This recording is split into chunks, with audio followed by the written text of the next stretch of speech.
ایک طرف میں چاہتا تھا کہ مجھے یہاں پہ ہمیشہ ہمیشہ کے لیے رہنے دیا جائے اور یہاں پہ کوئی اچھا سا کام بھی مل جائے اور پھر میں اپنی بیوی کو بھی یہاں بلا لوں اور ہم دونوں اپنی زندگی نئے سرے سے شروع کریں۔ تو دوسری طرف میں سوچتا کہ جب میں ہوں ہی غلط راہ پر تو اللہ تعالیٰ میرا ساتھ کیوں دیں گے؟ میں خود کو کافر ظاہر کرنے پہ تلا ہوا تھا۔ ہمارے مذہب میں قادیانی غیر مسلم ہی تھے اور اب میں غیر مسلم بنا پھر رہا تھا۔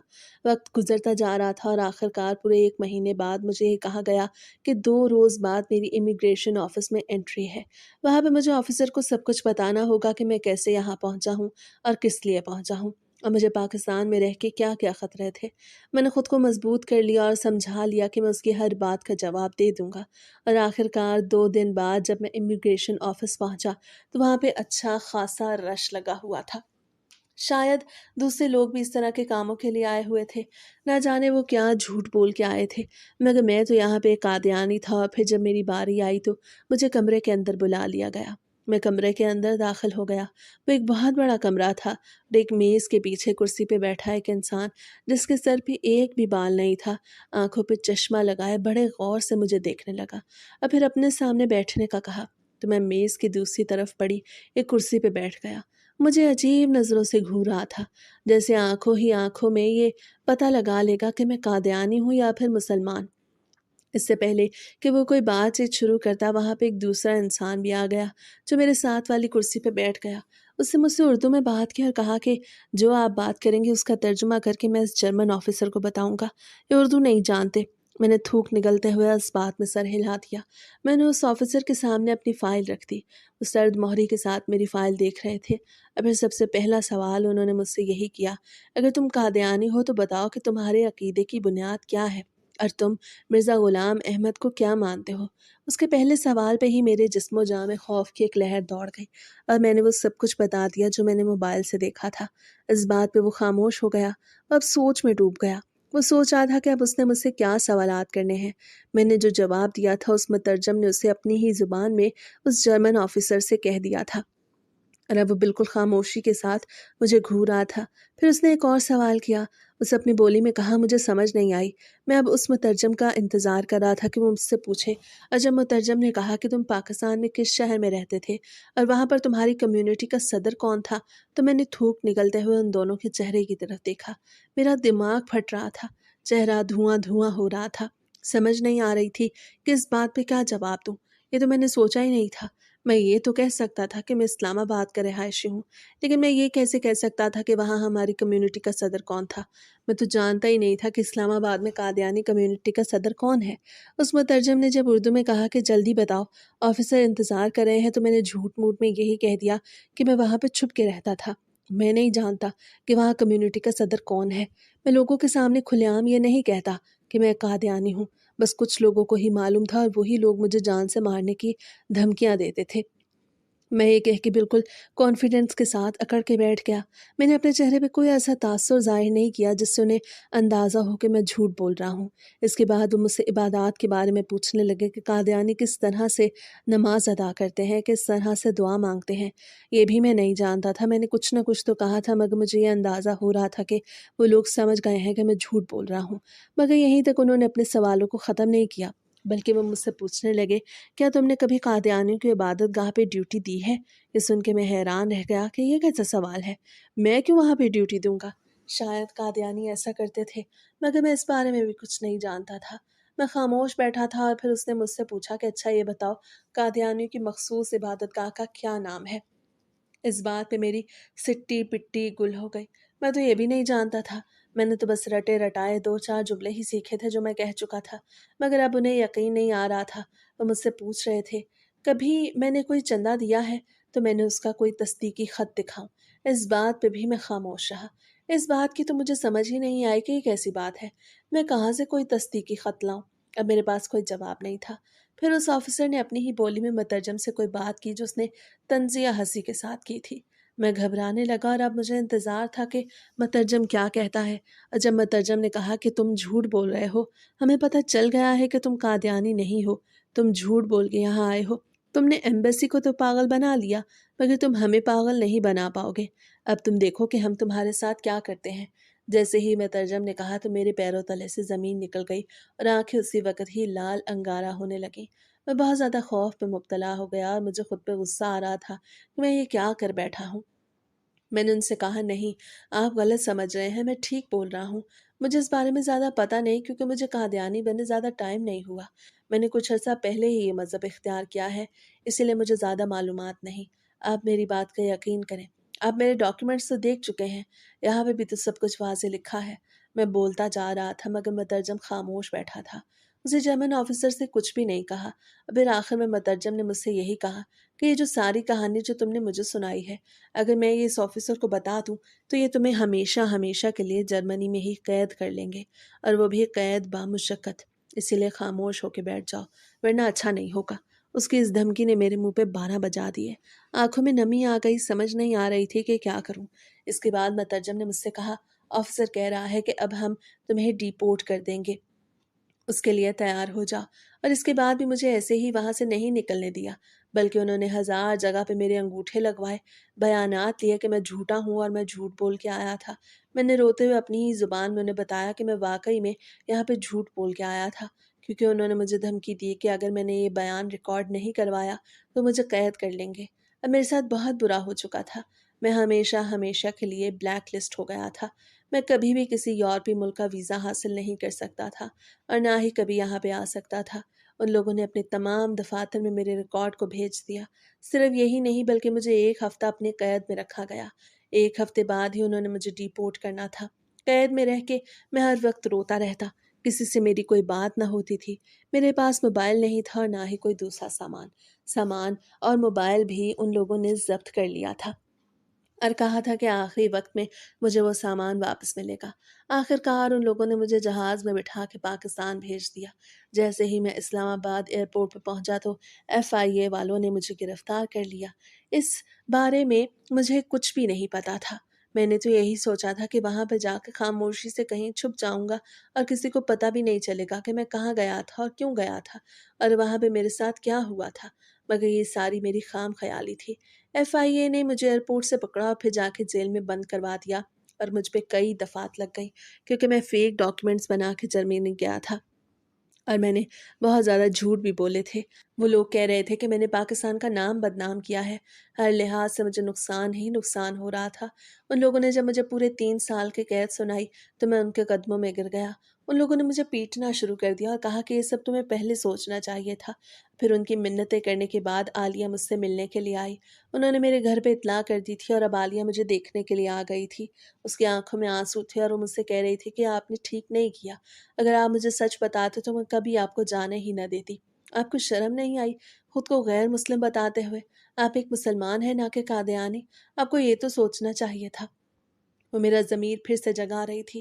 میرا ضمیر تو پہلے ہی جا گیا تھا لیکن اس وقت مجھے لالچ آ گیا اور میں لالچ میں آ کے بس بولتا ہی گیا، مگر اب میں کچھ بھی نہیں بول پا رہا تھا۔ میں نے عالیہ سے کہا کہ تم تو ایسے مت کہو، تم تو میری بیوی ہو، تم تو میرا ساتھ دو، مگر وہ کہنے لگی کہ غلط چیز کا میں ساتھ نہیں دیتی۔ آپ کو پتہ ہے سارے خاندان میں یہ بات پھیل گئی ہے کہ آپ جھوٹ بول کے جرمنی گئے تھے اور وہاں پہ آپ کے ساتھ بڑا ہی برا سلوک ہوا ہے اور آئندہ کبھی بھی کسی ملک کا سفر نہیں کر پائیں گے۔ سارا خاندان ہم پہ تھو تھو کر رہا ہے، ہر کسی نے ہم سے بائیک آؤٹ کر لیا ہے۔ مجھ سے تو میرے بہن بھائی بھی بات نہیں کر رہے۔ اسے روتے ہوئے کہا تو میں نے اس کے سامنے ہاتھ جوڑ لیے۔ وہ بھی رو رہی تھی، میں بھی رو رہا تھا، مگر اس رونے کا کوئی فائدہ نہیں نکلنا تھا۔ پھر جب ملاقات کا ٹائم ختم ہوا تو وہ وہاں سے چلی گئی اور میں جیل کی دیواروں کے ساتھ ٹیک لگا کے بیٹھ گیا۔ دماغ میں کھلبلی مچی ہوئی تھی۔ امیگریشن آفیسر کے سوالات میرے کانوں میں گونج رہے تھے اور میرے اپنے جوابات بھی مجھے جھنجھوڑ رہے تھے کہ نہ جانے میں کیا کیا کہتا رہا۔ اور پھر ایمبیسی میں بھی میں نے بہت زیادہ جھوٹ بولے تھے۔ جو بھی تھا یہ وقت بڑا ہی مشکل تھا، جو بڑا ہی آہستہ گزرا تھا، مگر آخر کار گزر ہی گیا۔ اور پھر قید کی مدت ختم ہونے کے بعد مجھے رہا کر دیا گیا، مگر رہائی کے بعد بھی مجھے ایسا لگتا تھا کہ جیسے میں قید میں ہوں۔ کوئی مجھ سے سیدھے منہ بات نہیں کرتا تھا اور نہ ہی کوئی مجھے نوکری پہ رکھتا، اور سب سے بڑی بات کہ میری بیوی کا سارا زیور بھی بک چکا تھا۔ اب ہم بالکل خالی ہاتھ ہو گئے تھے۔ صرف ہمارے پاس وہی گھر تھا جو میرا آبائی گھر تھا، اور اتنے سالوں میں اس بیچاری نے لوگوں کے گھروں میں کام کر کر کے اپنا پیٹ پالا۔ مگر اب میں نے سوچ لیا کہ جو ہو گیا سو ہو گیا۔ اب میں اپنے لیے کچھ نہ کچھ کروں گا۔ مجھ سے غلطیاں ہوئی تھی لیکن میں اب اپنی غلطیاں سدھارنا چاہتا تھا۔ سب سے پہلے تو میں نے 5 وقت کی نماز شروع کی اور اللہ سے رو رو کے توبہ کی، اور اس کے بعد بریانی کی ریڑھی لگانا شروع کر دی۔ 10,000 روپے میں نے اپنے ایک دوست سے قرض اٹھایا۔ میرا بڑا اچھا دوست تھا، اس نے مشکل وقت میں میرا ساتھ دیا، پھر آہستہ آہستہ میرا کام چل نکلا۔ عالیہ مجھے گھر سے بریانی بنا کے دیتی، جسے میں باہر ریڑھی پہ بیچتا، اور پھر کچھ سال میں یہی کام کرتا رہا اور دوبارہ سے اپنی عزت کمانے میں کامیاب ہو گیا۔ ایسا مجھے لگتا تھا کہ لوگ دوبارہ سے مجھے عزت دینے لگے ہیں، لیکن وہ عزت تو کبھی بھی واپس نہیں آ سکتی جو ایک بار چلی جائے۔ اور پھر اکبر کے توسط سے مجھے کمپنی میں جاب مل گئی، جس کی تنخواہ تو بہت کم تھی، لیکن پھر بھی میں خوش تھا۔ میں نے سوچ لیا کہ میں کبھی بھی ایسی ڈنڈی نہیں ماروں گا جو میں پہلے مار چکا تھا، کیونکہ جب بھی انسان شارٹ کٹ یا جھوٹ کا سہارا لیتا ہے تو وہ منہ کے بل ہی گرتا ہے، اور ایسے دوست بھی زندگی میں نہیں ہونے چاہیے جو آپ کو مزید گمراہ کر دے۔ اگر اس وقت عبداللہ مجھے سمجھا دیتا کہ میں ٹھیک نہیں کر رہا تو میں سمجھ آتا، مگر ایسا نہیں ہوا تھا۔ سمجھانے کے بجائے اس نے تو الٹا میرا دماغ پختہ کر دیا، جس کی وجہ سے آج میں یہ سب کچھ بھگت رہا تھا۔ سچ ہی کہتے ہیں کہ اچھا دوست کسی نعمت اور برے دوست کسی سزا سے کم نہیں ہوتے۔